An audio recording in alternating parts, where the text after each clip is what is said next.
भक्ति महारानी है पर नम्रता के सिंहासन पर बैठती है। महारानी है। सरस्वती नदी के तट पर इन्होंने अनेक यज्ञ किए। राजा अम्बरीश तपस्या से युक्त, भक्ति योग से युक्त, पुत्रवत प्रजा का पालन करने वाले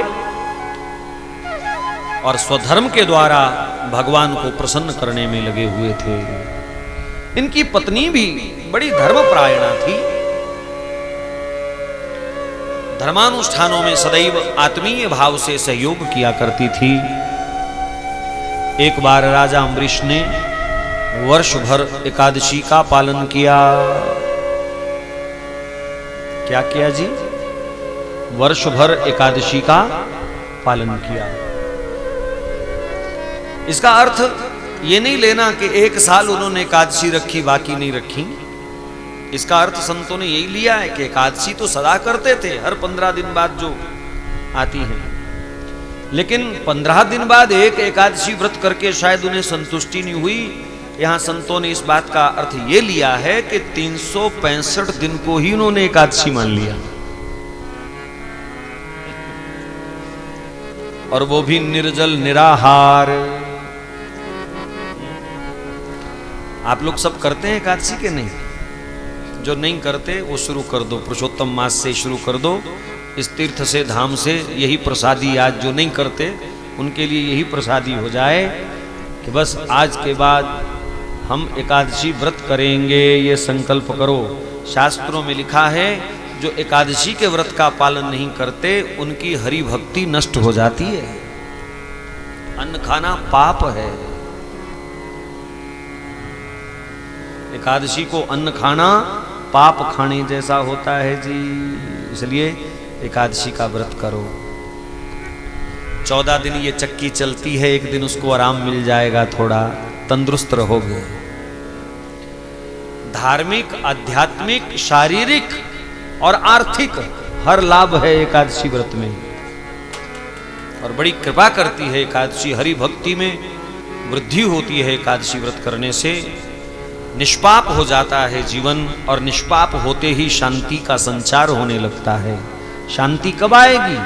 जब हृदय निष्पाप होगा, उससे पहले शांति नहीं। और एकादशी पापों को खत्म करने में बहुत बड़ा एक उपाय है। एकादशी का व्रत करोगे कि नहीं?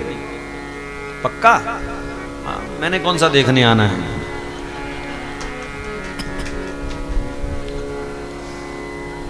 चलो, प्रार्थना है। बहुत उत्तम व्रत है, बहुत उत्तम व्रत। राजा अम्बरीश को इतना प्रिय लगता है ये व्रत के 365 दिन की उन्होंने एकादशी करी जी।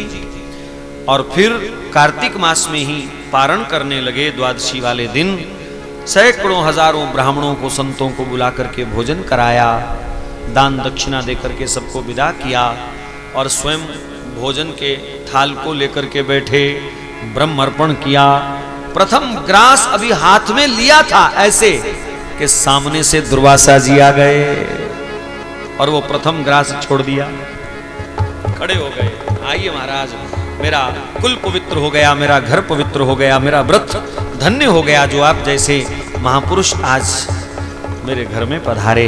आइए प्रभु, चरणों में प्रणाम इत्यादि किया, और फिर भोजन के लिए प्रार्थना करी। दुर्वासा जी कहते हैं, राजन भोजन तो करूंगा लेकिन पहले स्नान कर आऊंगा। कहा ठीक है, आप स्नान करने जाइए, मैं तब तक और भोजन तैयार कराता हूं। दुर्वासा जी स्नान करने चले गए। अम्बरीश ने बड़ी मर्यादा के साथ अपना भोजन वहीं छोड़ दिया कि अब आमंत्रित महात्मा को भोजन करा के ही भोजन करूंगा। महात्मा घर में पधारे हैं तो उनको प्रसाद पवा करके बाद में पाना चाहिए। ये नहीं कि पहले खा पी करके उनका ढक के रख दो, ये अपराध हो जाएगा। है? तो महात्माओं को पवा करके, संतों को, ब्राह्मण को, अतिथि को पवा करके फिर पाना चाहिए। अम्बरीश कहते हैं कि मैं अभी भोजन ग्रहण नहीं करूंगा, महाराज श्री आ जाएं तब बात बनेगी। लेकिन स्नान के बाद ध्यान ना हो तो उस स्नान का भी कोई फल नहीं होता। दुर्वासा जी ध्यान में मग्न हो गए। उधर द्वादशी तिथि का व्रत पारण का समय समाप्त हो रहा था। ब्राह्मणों को चिंता हुई, राजन आप तो बैठ चुके थे, ब्रह्मर्पण कर चुके थे, आपको दोष नहीं लगेगा, और उनके लिए तो अलग बन रहा है, ये तो पहले प्रसाद से बचा हुआ संतों की प्रसादी है, आप पा लीजिए। कहा नहीं कुछ भी हो। कहा महाराज अगर मुहूर्त में आप व्रत नहीं खोलेंगे तो व्रत खंडित माना जाएगा। राजा ने कहा मैं 1 साल फिर रख लूंगा, लेकिन महात्मा को भोजन कराए बगैर मैं नहीं करूंगा, मैं फिर दोबारा कर लूंगा ये अनुष्ठान। लेकिन संतों को, ब्राह्मणों को चिंता हुई, जो राजा ब्राह्मणों का इतना ध्यान रखता है, वो ब्राह्मण भी चाहते हैं कि हमारा राजा का ये धर्म अनुष्ठान खंडित ना हो। एक ब्राह्मण दौड़ करके गया और भगवान का चरणामृत ले आया। कहा अच्छा राजन चरणामृत ले लो। चरणामृत को राजा इनकार ना कर सके, और ऐसे हथेली में चरणामृत लिया, ऐसे मुख में जब धारण किया तो सामने से दुर्वासा जी आ गए। ऐसा लगता है जैसे छुप के ही बैठे थे और एकदम सामने आ गए। ऐसे दुर्वासा जी को लगा कि इन्होंने भोजन करके मुख शुद्धि की है, गलतफहमी हो गई, मुख शुद्धि का आचमन किया। एकदम हड़बड़ाते हुए बड़बड़ाते हुए आए, दुष्ट कहीं का, ढोंगी कहीं का, पाखंडी कहीं का, प्रपंची कहीं का, हमको निमंत्रण देकर के भोजन का स्वयं तूने भोजन कर लिया। अम्बरीश बेचारा बोलना चाहता है लेकिन सुने तब ना कोई, वो बोलते ही जा रहे हैं, और गुस्सा तो महाराज मानो क्रोध के ही अवतार हैं दुर्वासा जी महाराज। ये संतों में भी कहीं कहीं हैं, नहीं तो संतों से डरे कौन। एकदम जटा उखाड़ करके जमीन पर पटक दी, कृत्या प्रकट करी, दहकती हुई वो अग्नि कृत्या रूप में, और उसको दुर्वासा जी कहते हैं भस्म कर दो इस ढोंगी राजा को। कृत्या उनकी ओर बढ़ी, अम्बरीश ने तो सिर झुका लिया, अपने भगवान का स्मरण करने लगे, बोले आखिरी बेला आ गई मेरी तो मैं भगवान को याद करूं। लेकिन भगवान कहां चुप रहने वाले थे, श्री सुदर्शन भगवान प्रकट हो गए। बोलो सुदर्शन भगवान की जय। सुदर्शन चक्र प्रकट हो गए और कृत्या को जला करके भस्म कर दिया। दुर्वासा जी ने दूसरी जटा पकड़ी कि दूसरी कृत्या प्रकट करूं, अभी जटा हाथ में ही थी कि सर्र आवाज आई और सुदर्शन चक्र दुर्वासा जी के पीछे लपक पड़े। तेज रश्मियां जब निकली अग्नि की चक्र से, दुर्वासा जी का शरीर जलने लगा और धोती उठा करके दुर्वासा जी भागे महाराज, भागे भागे। एक एक छलांग में पर्वत पार कर रहे हैं, कंदराएं पार कर रहे हैं, एक एक छलांग में दरिया पार कर रहे हैं, लेकिन घूम करके देखते हैं तो सुदर्शन चक्र पीछे। दौड़ करके कैलाश पर्वत पर चढ़ गए। शंकर भगवान बचाओ, मैं आपका अंशावतार हूं, मुझे बचाओ। शंकर जी ने दूर से शोर मचाते हुए दुर्वासा जी को देख लिया था।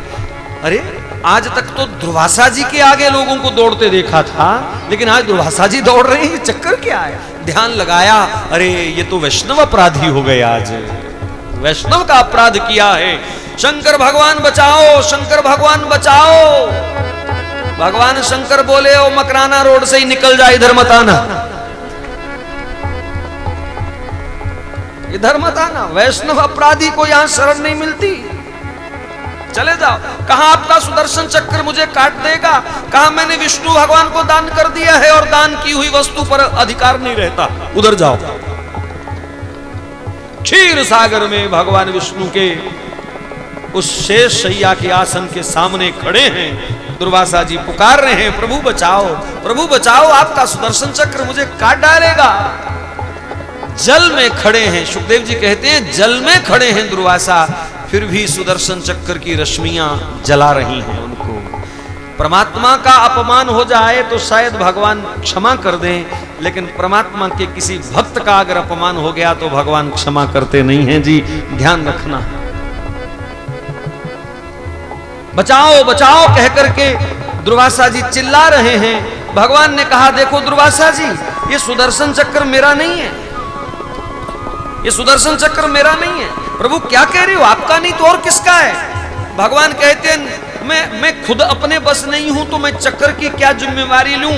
अहम भक्त पराधीनो, अहम भक्त पराधीनो, अहम भक्त पराधीनो। स्वतंत्र द्विज साधुर्भृगस्थ हृदयो भक्तै भक्त जन प्रिय। भक्त ही भक्त जना प्रिय। कहा दुर्वासा जी मैं तो भक्तों के अधीन हूं, भक्तों के अधीन हूं, मेरी स्वतंत्र सत्ता नहीं है, मेरी स्वतंत्र सत्ता नहीं है।